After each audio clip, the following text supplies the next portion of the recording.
Assalamualaikum warahmatullahi wabarakatuh. Sahabat Kristi Jogja dimanapun berada ya. Gimana kabar kalian teman-teman semua? Sehat-sehat selalu ya.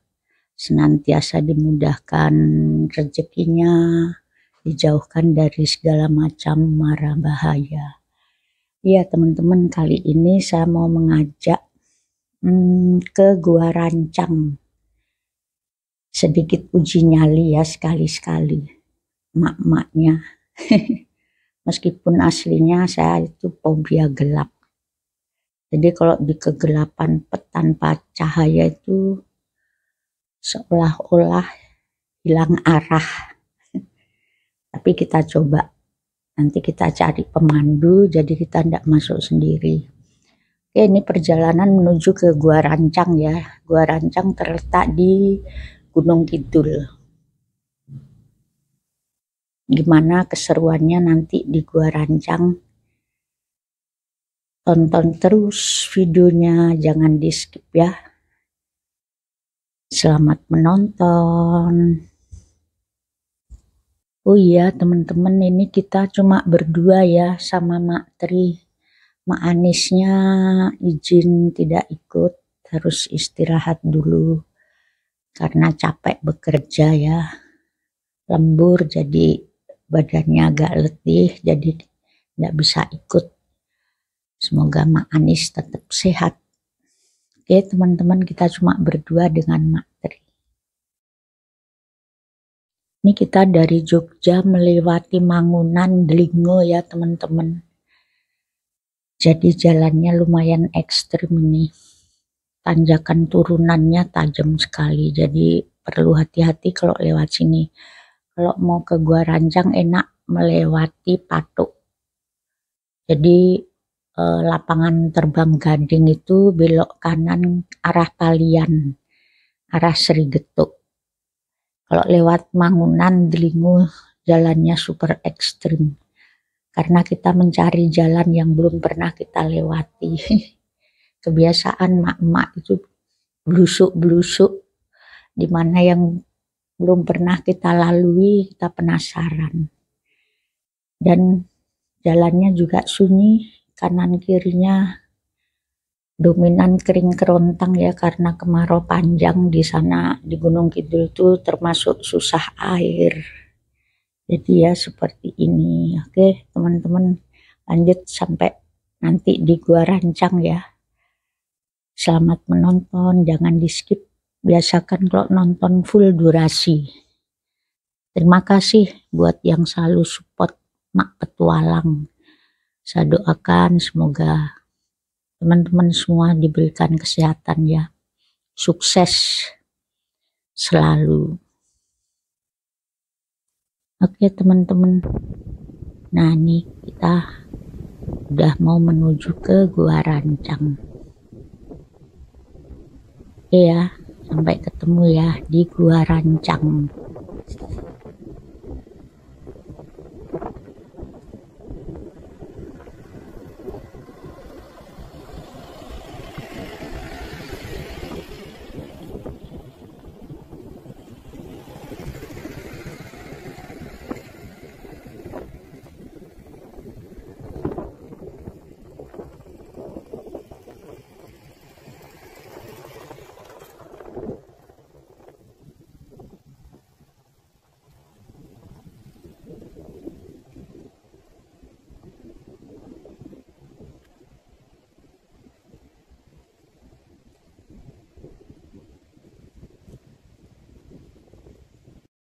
Jalan lurus itu tuh jalan pulangnya, soalnya jalannya sempit, harus jadi dua arah. Panjangnya 50 tangkis, luas, mau sering digunakan untuk pertemuan. Mbak kanan.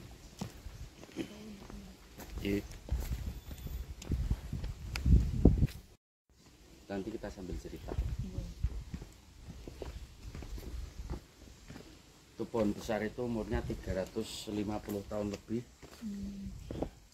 Namanya pohon klumpet atau kelumpi, bahasa Indonesianya kelumpi, bahasa Jawanya klumpet. Terminalia edulis bahasa Latinnya itu umurnya 350 tahun lebih. Kalau guanya ini udah ribuan tahun karena di sini pernah ditemukan kerangka atau fosil manusia purba itu di waktu pertama.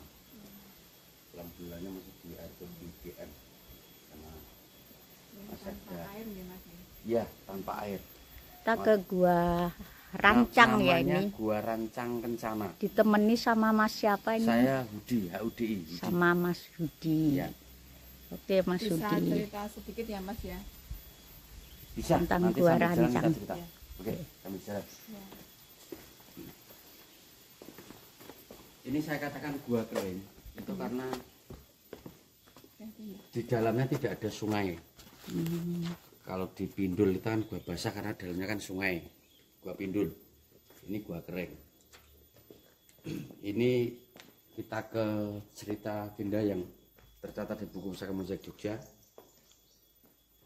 bahwa tahun 1820, jadi 5 tahun sebelum perang Diponegoro itu pernah dimasuki dua pimpinan tokoh Laskar Mataram pelarian dari Madiun. Beliau adalah Sorengpati sama Butut Linggobowo. Jadi karena ada pergolakan penjajahan Belanda, beliau masuk ke gua sini itu pertama untuk sembunyi dan untuk merancang strategi, makanya diberi nama Gua Rancang Kencana. Gua itu adalah sebuah tempat, rancang itu merancang atau menyusun strategi, kencana itu kita artikan emas. Jadi secara biblianya sebuah tempat untuk merancang strategi demi kebajikan atau demi kemuliaan. Itu namanya Gua Rancangnya karena itu tempat untuk merancang strategi. Bukan berarti gua ini dirancang bikinan, enggak. Ini kurang lebih. Terus ketinggian nggak sama, ketinggian nggak sama. Ada yang lingkar guanya ini kan jarang. Terus nanti untuk tunnel depan.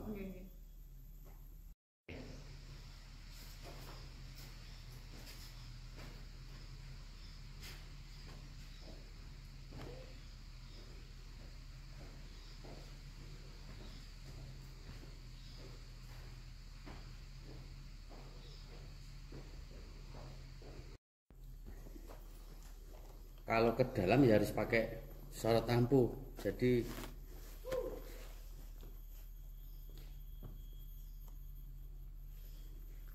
Pakai senter Mbak.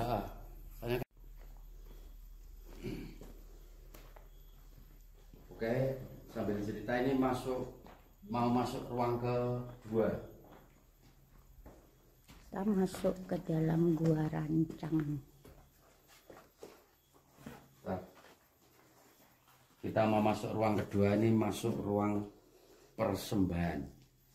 Jadi persembahan itu fungsinya kalau ada orang melakukan ritual itu untuk menaruh persyaratan kayak dupa, menyan, bunga dan sebagainya itu di meja semedini yang bentuk batunya mirip yoni.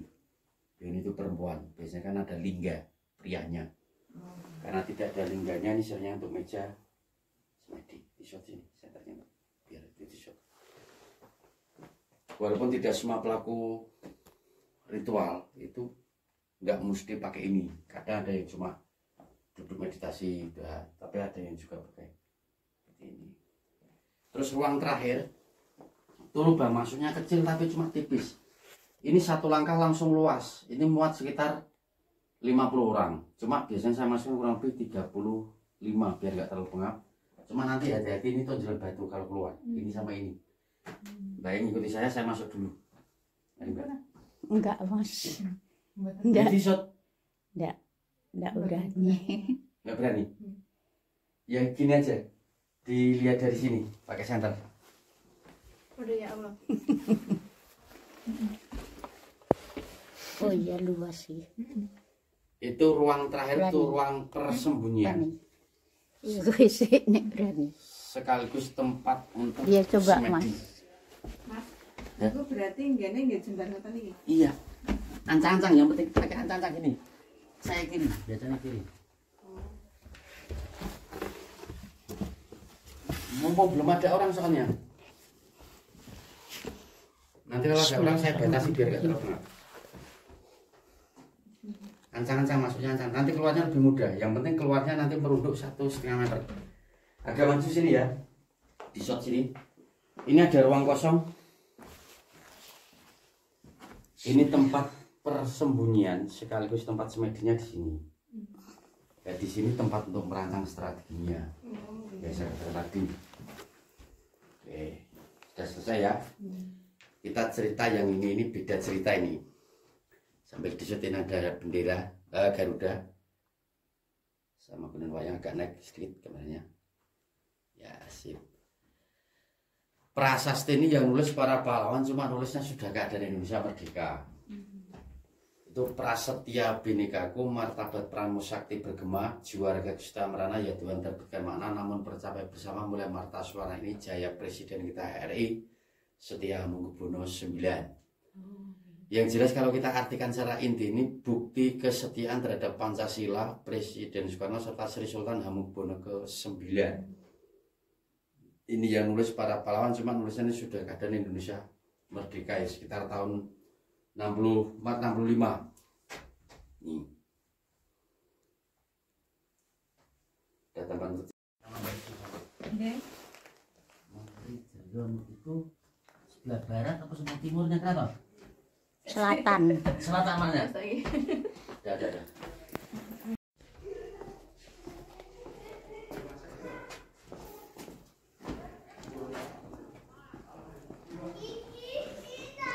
Alhamdulillah, akhirnya kita sampai di luar.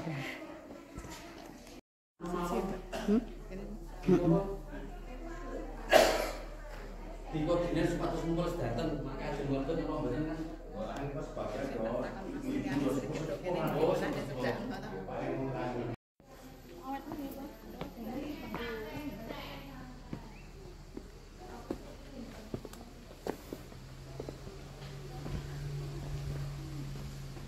Sekarang ini Mbak.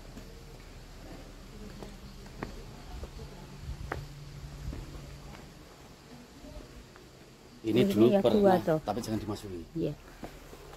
Itu pernah tembus sampai dekat ke air terjun Sri Kedok. Oh. Cuma sekarang sudah buntu soalnya batu stalaktit kan sudah sampai ke tanah. Kalau musim hujan erosi tanah udah masuk, jadi udah buntu.